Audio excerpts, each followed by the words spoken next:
Welcome back to another video. Today we are here in the full game of Forza Horizon 3, or Forza Horizon 4. I'm going to have to get used to saying that. And we're going to be doing our first drift build in the full game. We're actually here chilling in the 2003 Nissan Fairlady Z. I've already done a couple upgrades to the car already just to save a little bit of time. I went ahead and threw on the single turbo. We are rocking the stock motor on this vehicle. And then I went ahead just to save some time and upgraded the engine all the way. So all these engine upgrades are already on the car, and we're pushing 728 horsepower, 614 torque. Going to be plenty enough for a little car like this to do a drift build for. I also did go ahead and already find some beautiful HRE wheels. And we're going to go ahead and throw the last couple upgrades on. So we're going to throw the Rocket Bunny on, the Rocket Bunny kit on. And then maybe throw a wing on. Not sure. I kind of like the Rocket Bunny duck bill, so we'll just go ahead and throw the full kit on there for that. Wheel wise, I am gonna, because this is a drift build, I'm just not gonna touch any of this. Just gonna leave them skinny on the front and back, and then we're gonna go ahead and just leave the stock tire compound on there. If we were pushing something crazier than 700 horsepower, you know, maybe 800s, 900s, I would definitely put probably the street tire on. And then over 1,000, I'd probably put the sport tire on for drifting. We're going to go ahead and leave what's on there already. If you are curious what wheels I have, they're in the stylized section. There's the HREs right here.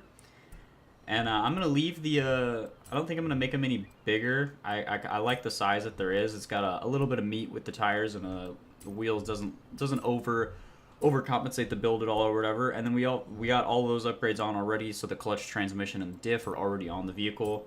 And then so now we just have to do a couple last things. So just the brakes, put the drift suspension on. I am going to be tuning the car, but the drift suspension does give us that extra bit of angle, so we're going to be putting that on there. Throwing the roll cage on and the weight reduction, and then boom, that's this car is pretty much done in here already. I am going to find a cool paint job real quick to put on the vehicle, because actually I might just paint it myself. I think I'm going to make it like, I want to do white. I love white with white cars with black wheels, but the last two drift builds I've already done on the channel that were in the beta or in the demo, I already, that was the color scheme on both of them pretty much. I do really like the red on this thing, but the blue looks good too. I think I'm gonna go with the red. I really like the red. And then the wheels, I actually kind of like how they look just with the stock color on them. So we're gonna leave that there. And then throw the window tint on, and boom! Now we got a nice red 350Z. So we'll just be exiting out of here and go find a good spot to do some drifting and tune the vehicle.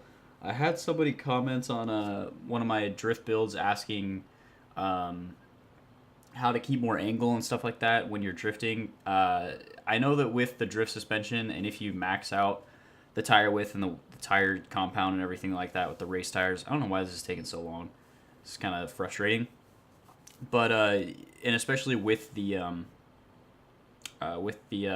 Formula Drift cars, they're hard to keep angle. For instance, like just being full throttle, like holding the joystick, holding the wheel full lock, they really grip up in those front wheels and just whip you right around. So you can't really like hold that beautiful looking like clean angle around. So we're going to be talking about how to do that better. It's obviously like impossible to just keep the wheel full lock and just keep going around the corner or whatever, but I'm going to be talking about how to get better at it a little bit. We just got to find a good spot to drift. I did clear my map up. Just all I have is just the houses and the drift zones. Ooh, little burp. Just the drift zones and the houses left. What are a couple nice spots I've found to drift in the game so far, but I haven't really like opened the map and looked around for spots. Honestly, this map is really good, and there's really good drift spots like pretty much everywhere. Where do I want to go?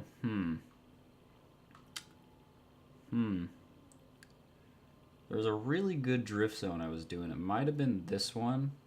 No, I don't think it was.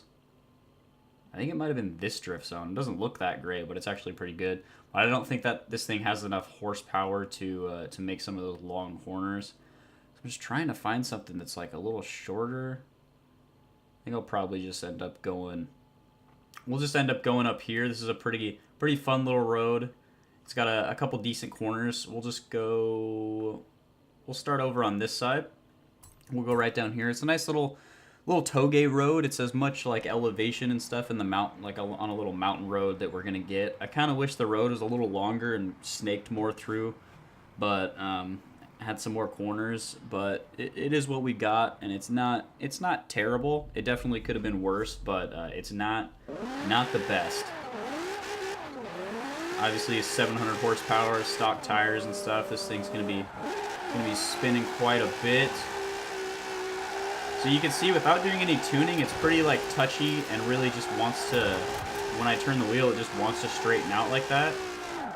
So in order to get more angle out of the car and like, you know, make the back tires even more slick, we're just gonna go ahead and throw a little bit of, if this doesn't lag so much, we're gonna go ahead and throw a little bit more air in the rear tires, probably go up to 41, and then we're going to throw a little bit more air in the front as well. Gearing wise, I like my gears a little long, so I'm just going to extend them a bit. This stuff with the drift angle, the drift kits and stuff like that, it's pretty much fine. You don't really have to mess with this stuff. What I would normally run on my cars is I'd run 2.5 degrees of camber in the front, and then around 1.5 in the rear. Just depends on how much power you're pushing. If you have a lot of power, you can really even that out. But if you don't have as much power, you know, you only got like a 300 horsepower car or something a little lower, you'll obviously want to bump the camber up. It'll just make your rear tires spin a lot better because it's obviously less tire touching the ground.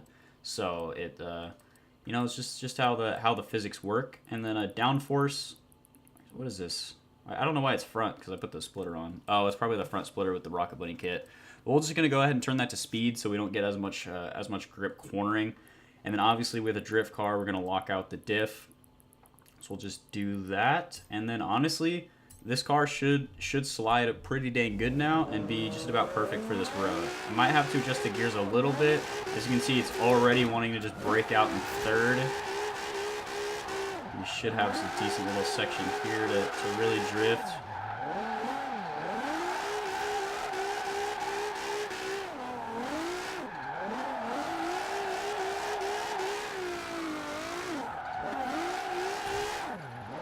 It's just, you really just have to find that good balance between having enough grip in the front tire to pull you back like that when you need it, and then also having not enough grip in the front tires to like still keep that good angle. Some cars just don't really do it that great, and other cars do it better than others. And it's just a lot of finagling and finding what works for you, what you like the best, and just what kind of build you're going for. I'm actually pretty surprised with how much grip this car actually has. I probably would run more horsepower in this thing. I'm gonna go ahead and throw a little bit more camber in the rear tires. Actually, I'm gonna bump up the tire pressure a little bit more. Not too much though, because it's feeling really good, but just needs a little bit more extra slip in the back. There we go, that's pretty good. Obviously this rain coming in helps us slide a little more, but kind of doesn't really help with trying to tune the vehicle good, because obviously when it dries up it won't slide as much, but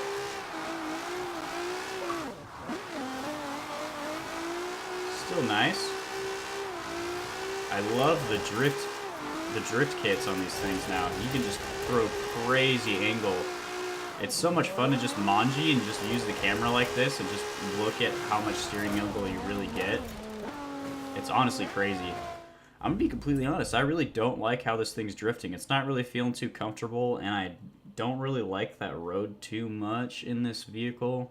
I'm trying to think of a better spot. I don't even know. I guess we'll just head down to the festival. Nah, I've already been there a bunch.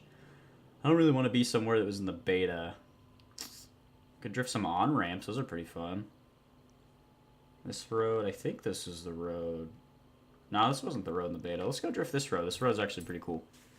So we'll go over here and drift, get a little longer corners, hopefully hold some angle a little bit better. And I need to try and pay attention a little more and drift better, because I've been my drifts so far have been pretty sloppy. It's kind of just me getting used to this car, and then also me just like not really paying attention.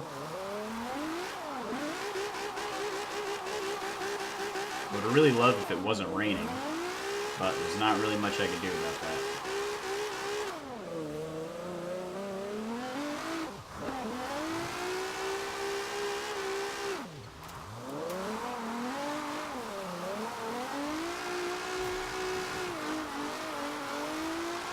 I'm not really going for points here. I'm just kind of drifting just to drift.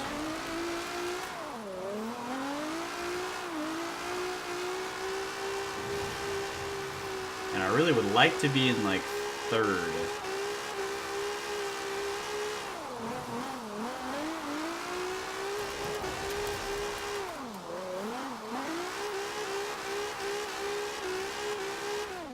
I'm going to extend the gears out a little bit. It's kind of like I really want to be right in between third and fourth right now, so if I make them a little bit longer, it really makes fifth and sixth pretty much useless in the car, but not so much fifth, but more so sixth.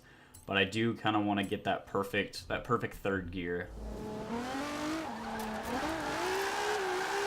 Because how I normally drift is I'll be in second or third. I'll be in third pretty much the majority of the time, and if it's a tight hairpin, I'll switch down to second. But then if it's kind of like a long sweeping corner, kind of like this one, I start going inside a little bit, I'll shift up to fourth, and then bring me right to the outside line again. And then another big corner like this, I'll stay in fourth.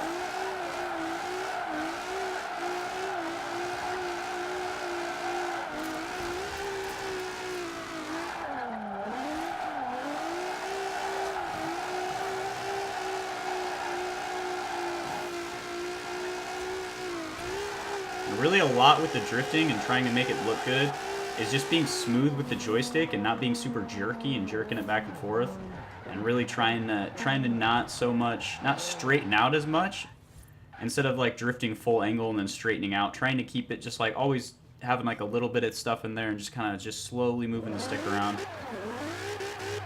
If you're trying to make it look good, it's really, there's a huge difference too between watching somebody else drift and then actually drifting yourself. I've noticed that whenever I'm drifting myself, I feel like I'm drifting super clean and super good, and then I'll go back and watch the footage and it doesn't look as great. And that's just because like when you're in the moment, you're not really looking at it that much. You are, but you really aren't, because you're focused on a lot more stuff. But then when you're watching it back or watching somebody else drift, you're really seeing their car kind of snake around and stuff. You can really tell when they're on a controller. And it's funny, like a while back I posted a drift competition video, and it's funny, I'll have people comment on the video like, oh, if I was here I totally would have won. And it's like, no, you probably wouldn't have. There were a lot of really good drifters in there, and drifting's it looks a lot different when you know, you're there. I'm sure a lot of those people there had really solid lines, but just because of it being online and stuff and the connection not that great, it looked like it really like scuffed their drifting a lot and made it look like they were not doing as good as they really were, which kind of sucks. It's also something that kind of sucks that I realized about online in this game is that you know, in the last games, it's like you play solo, and then you go to online games, and everybody's always doing something. They're either drifting around or they're at the drag strip. And it's like people go to online to play with people. And then now with the game being always online, it's really hard to like come across lobbies where like people actually want to do stuff with you, because everybody's just doing their own thing. They're busy just playing the story. They just happen to be in like an online game, which kind of sucks. I'm sure it might change a little bit with the game, with the game progressing more, people completing the game more, so they're there to just do fun stuff and mess around instead of just complete the game. But yeah. Anyway, I hope you did enjoy this little video, just a couple little drift tips and tuning tips. Hopefully help some of you guys out. I hope you enjoyed the quick little build video and some drifting. Got a little nice section right there at the end. Started out kind of sloppy though, just trying to find where I wanted the car's gears and tuning to be and stuff. But I hope you did enjoy the video. If you did, leave a like. Please subscribe if you want to see more. If you don't, let me know in the comments down below why you didn't enjoy it. And I hope to see you guys in the next one. And as always, guys, I'm out.